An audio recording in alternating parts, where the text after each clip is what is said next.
ओम शांति। आज हम बहुत सुंदर विषय पर बात करेंगे। भोग का महत्व, भोग के फायदे और भोग से कौन सारी बीमारियां खत्म होती हैं और अपने घर में कौन सी आत्माएं भोग लगा सकती हैं। तो आइए आज समझते हैं भोग के महत्व को। क्योंकि कहते हैं ना कि प्रसाद जीवन में बहुत सुंदर कार्य करता है। जीवन के शुभ कार्य करते हुए प्रसाद का बहुत महत्व है। क्योंकि कहते हैं ना कि जब मृत्यु होती है व्यक्ति की, तो ऐसा माना जाता है कि जब तक उसके नाम का भोग ना खिला दिया जाए तब तक तो उस आत्मा को भटकना पड़ता है, उसको गति नहीं मिलती है। बड़ा भारी महत्व है प्रसाद का। और देखो हमारे यहाँ पर देखिए बाबा के घरों में चाहे कुछ भी हो जाए, कितना भी अर्जेंट काम हो, कुछ भी हो, परंतु कहीं पर भी चले जाएं, लेकिन आज तक कभी नहीं देखा होगा कि गुरुवार का भोग ना लगा हो। ऐसा कभी नहीं होगा हुआ। एक रीति रस्म है, भगवान जहां प्रसाद वहां। कहते हैं बिना भोग के भगवान अधूरा है। बड़ी वंडरफुल सी बात है, आश्चर्यजनक बात है कि जब हम भोग लगाते हैं घरों में भी, सेंटर पर भी या भक्ति मार्ग में, मंदिर में प्रसाद चढ़ाने जाते हैं, तो हमारा जीव का त्यों रहता है। एक दाना इधर से उधर नहीं होता। तो जब एक दाना इधर से उधर नहीं होता है फिर भी हम भोग लगाते हैं, तो एक्चुअली इस संसार में बहुत बड़ी घटना घट रही है इस समय कि संसार में जो सारी सृष्टि का पालन करता है, पूरी सृष्टि की पालना कर रहा है, आज वो स्वयं खुद भूखा बैठा है ना। तो आश्चर्य की बात है ना कि एक व्यक्ति के घर में हजारों लोग भोजन करते हों और वो खुद भूखा रहता हो, तो कैसा लगेगा। कोई कहेगा कि ये इसके घर पर हजारों का भोग बनता है। तो वास्तव में जो सारी सृष्टि को पालन करने वाला है वो स्वयं खुद भूखा बैठा है। तो भगवान किस चीज का भूखा है? भावनाओं का। और इस संसार में भावनाओं के अकाल पड़ गए हैं। दूसरी बात है कि भोग कौन सी आत्मा लगा सकती हैं बाबा को। तो देखिए वास्तव में भगवान को भोग लगाना बहुत सुंदर बात है।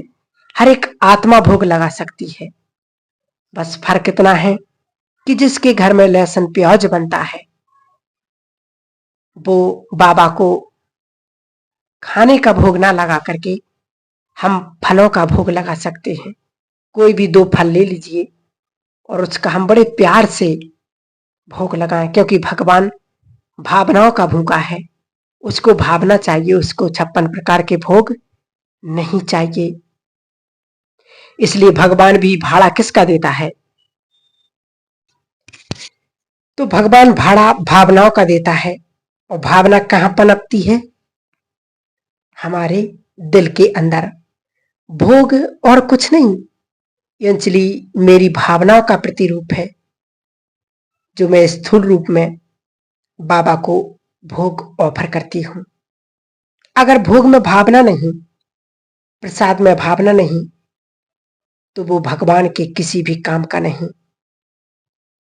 क्योंकि देखो इस समय वो चल रहा है जो संसार की सबसे सर्वोच्च उच्च सत्ता है, उस परमात्मा को डायरेक्ट यदि मेरे नाम का, यदि मेरे हिस्से का थोड़ा सा भी उसके कार्य में लग रहा है, तो मेरे पता नहीं किस जन्म के पुण्य कर्म हैं जो भगवान ने मेरे धन को स्वीकार किया है। इसलिए आप सभी भाई बहनें जरूर गुरुवार को जिसके पास जितनी कैपेसिटी है देने की उस अनुसार महीने में एक बार लगवा सकते, हर गुरुवार भी लगवा सकते और साल में भी एक बार लगवा सकते हैं। लेकिन जरूर उस परम सत्ता शिव बाबा को भोग लगवाएं, क्योंकि बाबा के घर में वो ब्राह्मण, वो पवित्र आत्माएं आती हैं। कहते नहीं, जिसके लिए ब्रह्मा भोजन, जिसके लिए देवता भी तरसते हैं, जो शास्त्रों में गायन है कि ब्रह्मा भोजन के लिए देवता भी तरसते हैं, तो सचमुच ये वही ब्रह्मा भोजन है जिसके लिए देवता तरसते हैं। क्योंकि वो पवित्र आत्माओं के हाथों से बना हुआ भोजन, वो भोग, वो प्रसाद, वो उस ईश्वर को, अपने बाबा को स्वीकार करा के फिर जब हम उसको खाते हैं तो पता नहीं हमारे कितने जन्मों के पापों को भस्म करती और हमारी कई सारी बीमारियों को भी खत्म करती हैं। इसलिए जरूर आप सभी भाई बहनें गुरुवार को भोग लगाएं, लगवाएं भी बाबा के घर में और अपने घर में भी रोज जरूर लगवाएं। जिसके घर में लहसुन प्याज नहीं बनता, शुद्ध बर्तन है, साफ बर्तन है, तो आप जो भोजन बनाते हैं उस भोजन का भी भोग लगा सकते हैं। रोज थोड़ा सा रोटी सब्जी जो भी बनाए उसमें फल रख दें। और जिसके घर पर लहसुन प्याज यूज होता और परिवार वाले खाते हैं तो आप 2 फल लीजिए और रोज उसको एक टाइम जरूर भोग लगाइए। भगवान उससे भी प्रसन्न हो जाएगा। इसलिए जरूर बाबा को ये भोग ऑफर करें और ये भोग 100% उसके पास पहुंचता है। और बाबा कहते यदि उसमें भावना नहीं, केवल नियम निभा रहे, केवल रीति रस्म के अनुसार कर रहे हैं, तो वो नहीं जाता उसके पास और उसका कोई भाड़ा भी नहीं मिलता, क्योंकि केवल भूखा है भावनाओं का। और यदि उसमें भावना नहीं है तो भाड़ा भी नहीं। जब बाबा आते थे तो कई आत्माएं बाबा को भोग ऑफर करती थी अपनी भावनाओं के अनुसार। इसलिए इसमें बात उतारने का नहीं कि चलो भाई नियम निभा रहे, बात है भावनाओं का, बाबा को बांधने का, उसके प्यार में मग्न होने का। और भोग लगाने से भोगना खत्म होती है। और भोगना कब आती हैं? जब पुण्य थोड़े डाउन हो जाती और पाप का प्रभाव थोड़ा बढ़ जाता है, तब किसी न किसी प्रकार से भोगना व्यक्ति के सामने आती है। चाहे वो शारीरिक हो, मानसिक हो या पारिवारिक हो या किसी भी कारोबार से रिलेटिव हो, किसी न किसी प्रकार से जब कोई भी रुकावट आती, कोई परिस्थिति आती, कोई घटनाएं होती हैं जो हमारे मन के विपरीत होती, जो हमारे मन की शांति को छीन लेती हैं, मन की खुशी को गायब कर देती हैं, उसे ही हम भोगना कहते हैं। तो वास्तव में संगम युग में ये बहुत सुंदर अपॉर्चुनिटी है, बहुत सुंदर समय चल रहा है जब हम पूरे चक्र के लिए खुद को पुण्य से भरपूर कर सकते हैं। संगम युग को बहुत बड़ी गिफ्ट मिली हुई है, लेकिन 2 बातें हैं जो सदा इकट्ठी नहीं रहती। और जिनके पास ये 2 बातें सदा इकट्ठी रहती हैं वो इस संसार का, पूरे विश्व का बहुत बड़ा भाग्यशाली आत्मा है, बहुत पुण्य आत्मा है, जिसके पास ये 2 चीजें इकट्ठी रहती हैं, वो है समय और समझ। अक्सर करके हमारे पास जब समझ होता है ना, तब समय नहीं होता, और जब समय होता है ना, तब समझ नहीं होती है। तो समय, इस समय अब बुद्धिमान बन करके, तीसरा नेत्र खोल करके, समय को भांप करके कि ये वास्तव में कौन सा समय चल रहा है, वो समय जो शास्त्र में गायन है कहावत भी है कि जब भगवान भाग्य बांट रहा था तो क्या तुम सो रहे थे? सचमुच आज वो समय चल रहा है कि स्वयं भगवान इस धरा पर आकर अपना हम सभी आत्माओं के भाग्य बना रहा है, भाग्य बांट रहा है। तो जरूर अपने भाग्य को बनाएं और समय को भाप करके समझदारी से अब वो मुझे करना है जो मुझे करना चाहिए। अपने आप से बातें करना, क्या मैं संगम युग अच्छी तरीके से संगम युग का लाभ ले पा रहा हूं? क्या मैं करने जो आया हूं, क्या मैं वो कर रहा हूं? इस आत्मा को पुण्य की दौलत से, दुआओं के खजाने से भर रहा हूं? तो संसार में एक कहावत है ना कि खाली हाथ आए और खाली हाथ जाना, परंतु इस कहावत को हम गलत सिद्ध कर दें कि ना तो हम खाली हाथ आए थे और ना जाएंगे।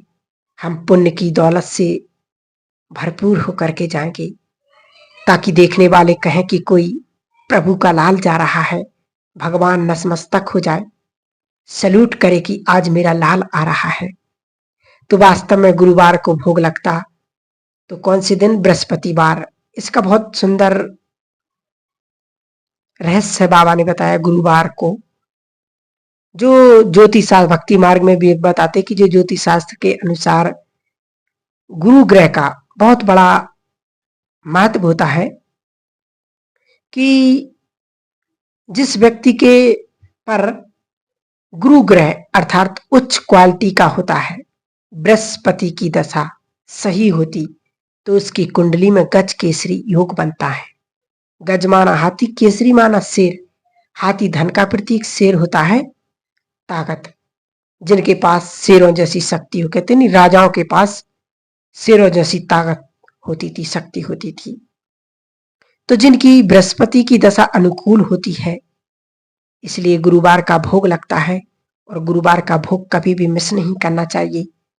तो वास्तव में भोग भी वही लगवाएंगे जिस पर बृहस्पति की दशा होगी, और वो बहुत ही भाग्यवान आत्माएं होंगी जिनके नाम का बृहस्पतिवार अर्थात गुरुवार को भगवान को भोग लगता हो या भोग लगवाते हो, स्वीकार करते हो और जो मिस ना करते हो। जरूर गुरुवार को आप बाबा के घर पर जाइए, आश्रम पर जाइए, 1 घंटे की मुरली सुनिए, परमात्मा महावाक्य सुनिए, उसके बाद उस परमात्मा को भोग लगता, वो भोग स्वीकार करके आप जरूर आइए। तो फिर देखना आपके जीवन में चमत्कार होने लगेगा, क्योंकि इस संसार की सर्वोच्च सत्ता को हम जो भोग ऑफर कर रहे हैं, तो हमारे तो भाग्य का क्या कहना, जिसके बारे में गायन है ना, दुख भंजन भोजन, जिसके लिए कहते भी है कि देवता तरसते थे इस ब्रह्मा भोजन को। वो ब्रह्मा भोजन भगवान हमारा स्वीकार करता है। इसलिए जरूर जरूर इस बात का ध्यान कर रखेंगे और भगवान को भोग जरूर लगाएंगे, क्योंकि वो भोग का रिटर्न भी देता है। ऐसा नहीं, भगवान ने ये वादा किया है कि जो बच्चे संगम युग पर मुझे भोग लगाएंगे या भोग लगवाएंगे, उनको विनाश काल में, अंत के समय में मैं दाल रोटी जरूर दूंगा। ये भगवान का वादा है। चाहे वो धरती फाड़ के दे, आसमान चीर के दे, परंतु वो उन आत्माओं को जरूर दाल रोटी देगा जिसके घर से ईश्वर ने स्वीकार किया है। तो अंत तक वो जरूर दाल रोटी देगा। उस मेरे प्यारे भोले बाबा का वादा है। और बहुत सुंदर भक्ति मार्ग में कहानी है ना, श्री कृष्ण सुदामा की बहुत सुंदर सखा थे, परंतु सुदामा ने कौन सी गलती कर दी जिसके कारण वो गरीब बने। तो हम सभी ने वो कहानी सुनी हुई है कि वो दोनों बाल सखा थे और गलती कहाँ हुई थी कि उनने उनके हिस्से का थोड़ा सा खा लिया था, इसलिए वो कंगाल बन गए थे। तो वास्तव में वो दृश्य, वो सीन इस संगम में पर भी चल रहा है कि क्या मैं आत्मा भगवान के नाम का तो नहीं खा रही। अगर ईश्वर ने 100 रुपये दी के 2 रोटी दी तो जरूर उसके नाम की आधी रोटी 10 रुपये जरूर हम निकाल सकते हैं और हम अपने भाग्य को चमका सकते हैं। तो ये था बहुत सुंदर भोग का महत्व जो हम सभी आत्माओं को लगवाना है। ओम शांति।